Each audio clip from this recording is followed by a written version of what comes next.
Hello everyone, welcome to keep learning by Swapnil. आइए question देखते हैं। Question number 50। Two friends A and B. यहाँ पे 50 और 51 दोनों क्वेश्चंस जो है, 51 क्वेश्चन जो है जिसका डाटा 50 से ही यूज कर रहा है, इसलिए हम दोनों क्वेश्चन को साइमल्टेनियसली सॉल्व करेंगे। Two friends A and B are standing a distance x apart an open field and wind is blowing from A to B. A beats a drum and B hears the sound. T1 time after he see the event, A and B interchange their positions and the experiment is repeated. This time B hears the drum T2 time after he sees the events. Calculate the velocity of sound in still air V and the velocity of wind U. Neglect the time light taken a traveling between the friends. आइए सबसे पहले इसका हम अच्छे समझ लेते हैं कि ये बंदा है आपका फ्रेंड, यहाँ पे खड़ा है। यहाँ से क्या कर रहा है, एक ड्रम को ये बजा रहा है। तो ड्रम को बजाएगा तो कुछ ना कुछ साउंड वेव निकलेगी, जिसकी वेलोसिटी कितनी है, वेलोसिटी ऑफ वेव यहाँ पे u गिवन है। ये क्या वेलोसिटी ऑफ विंड है, और इसकी जो साउंड की वेलोसिटी वो है vw यानी वेलोसिटी ऑफ विंड। ठीक है। और यहाँ से कुछ डिस्टेंस पर यानी x डिस्टेंस पर एक आपका फ्रेंड खड़ा है। ठीक है, वो रो बी नाम देते। वो क्या कर रहा है, इसे आवाज को सुन रहा है। तो T1 टाइम लग रहा है यहाँ से, अगर जैसे आपने ढोल को पीटा तो T1 टाइम में इसको ये सुनाई देगा। ठीक है, ये तो फर्स्ट कंडीशन होगी। अगर मैं इसे रिवर्स कर दिया, फिर उल्टा कर दूं कि वेलोसिटी आपका जो फ्रेंड है वो यहाँ पे खड़ा है, मान लेते हैं अब बी।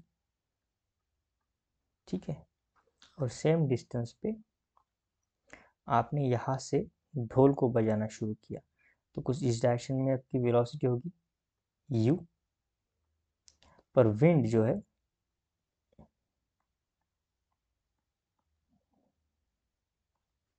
अब इसकी वेलोसिटी होगी v, ढोल की जो साउंड है, और T2 टाइम में यहाँ तक पहुंचेगी। पर कंटिन्यूसली ये जो विंड है, वेलोसिटी ऑफ विंड, ये इसी डायरेक्शन में है। सो v क्या है समझ लेते हैं, ये है velocity of sound with respect to wind. ठीक है ना, यानी ढोल का जो साउंड है। फर्स्ट केस की बात करें तो दोनों साउंड एक ही डायरेक्शन में, तो जल्दी पहुंचेगा। डिस्टेंस अपॉन टाइम, वेलोसिटी कितना होगा फिर यहाँ पे T1। ये फर्स्ट इक्वेशन होगा। सेकंड केस में u है वो x एक्सिस की तरफ है, और जो v है वेलोसिटी ऑफ साउंड है, जो ढोल का साउंड है, वो नेगेटिव डायरेक्शन में तरफ है, और उसे जो पहुंचने में टाइम लगा है फिर T2। तो आ गया सेकंड इक्वेशन। अगर मैं दोनों को ऐड कर दूं तो ये 2 टाइम्स u आ जाएगा। देखो v से भी कट जाएगा, ये नेगेटिव है, 2 टाइम्स u आ जाएगा, और ये आ जाएगा x upon T1 plus x upon T2। तो यहाँ से u की वैल्यू आ जाएगी, x कॉमन ले लेते हैं, 2 को हम यहाँ पे डिनोमिनेटर में लेके जाएंगे, 1/T1 प्लस 1/T2। तो ये तो u की वैल्यू हो गई। अब ये u की वैल्यू, ठीक है, मैं इसे इक्वेशन 3 नाम देता हूँ, पुट करेंगे, put in equation 2।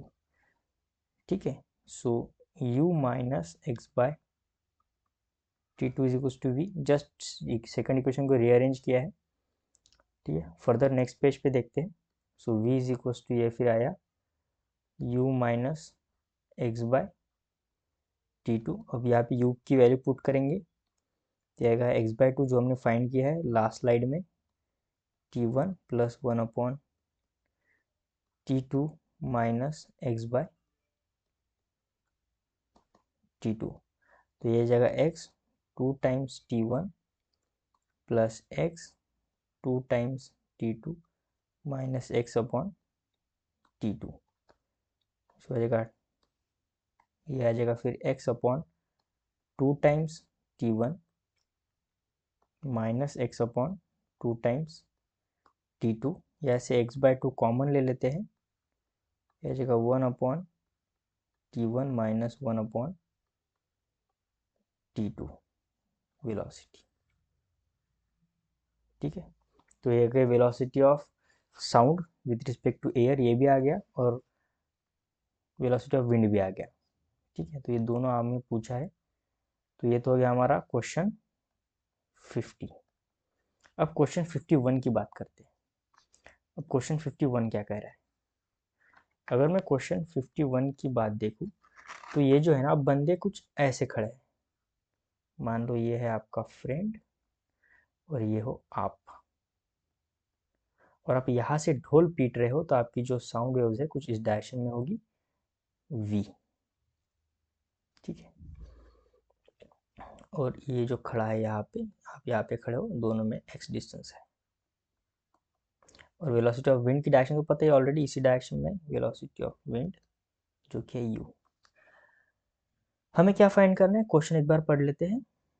Suppose A and B are in a previous problem, change their position such a way that the line joining them becomes perpendicular to direction of wind while maintaining a separation x.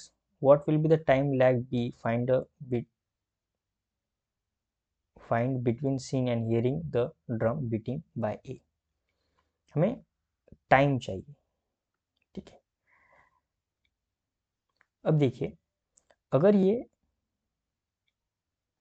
ठीक है, अगर इस direction में ढोल पीटना शुरू किया तो ये तो है वेलोसिटी साउंड की, पर विंड की वेलोसिटी इस डायरेक्शन में होने के कारण ये साउंड कुछ ऐसा तिरछा जाएगा। पर हमें ये नहीं चाहिए, हमें चाहिए एग्जैक्टली अपोजिट डायरेक्शन में जाए ताकि हम टाइम निकाल सके, मिनिमम टाइम। तो मैं चाहता हूँ कि साउंड अगर इस डायरेक्शन में ढोल पीटा जाए और वेलोसिटी ऑफ विंड इस डायरेक्शन में है, तो ये स्ट्रेट चला जाएगा। ठीक है, यानी एक्स एक्सिस के साथ, यानी ये जो स्ट्रेट है इसके साथ एक थीटा एंगल बनाएगा, इस डायरेक्शन में अपना ढोल पीटेगा, और फिर इसका जो वेलोसिटी होगी, ठीक है ना, यानी थीटा एंगल की तरफ, वो कितनी होगी, v cos थीटा। ठीक है, तो ये स्ट्रेट, फिर हम टाइम फाइंड कर सकते हैं। ठीक है, और इस डायरेक्शन में रही है u, ये v cos थीटा को मैं v डैश मान लेता हूँ ताकि थीटा के साथ कंफ्यूजन ना हो। ठीक है, सो यहाँ से अगर मैं पाइथागोरस थ्योरम लगाऊँ, ठीक है, so u square plus v dash square is equal to क्या आ जाएगा, वी स्क्वायर, क्योंकि यहाँ पे वी स्क्वायर हाइपोटेन्यूज जैसा बिहेव कर रहा है। ठीक है ना, यहाँ पे हम थोड़ा सा इसे बड़ा कर देते हैं एंगल को, कुछ ऐसा एंगल में मिल रहा है। ये है 90, ये है u, ये v डैश जिसे v cos थीटा कहा है मैंने, और ये रहा v। ठीक है, तो यहाँ से अगर मुझे v डैश पता चल जाए तो v डैश स्क्वायर आ जाएगा v square minus u square.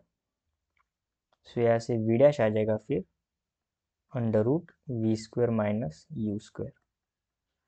हमें फाइंड करना है टाइम, तो टाइम कितना होता है, डिस्टेंस अपॉन वेलोसिटी परपेंडिकुलर, यानी ये जाएगा वी डैश, डिस्टेंस कितना है, एक्स डिस्टेंस है, और यहाँ पे वी डैश की जो हमने फाइंड किया वो आप पे रखेंगे V square minus U square.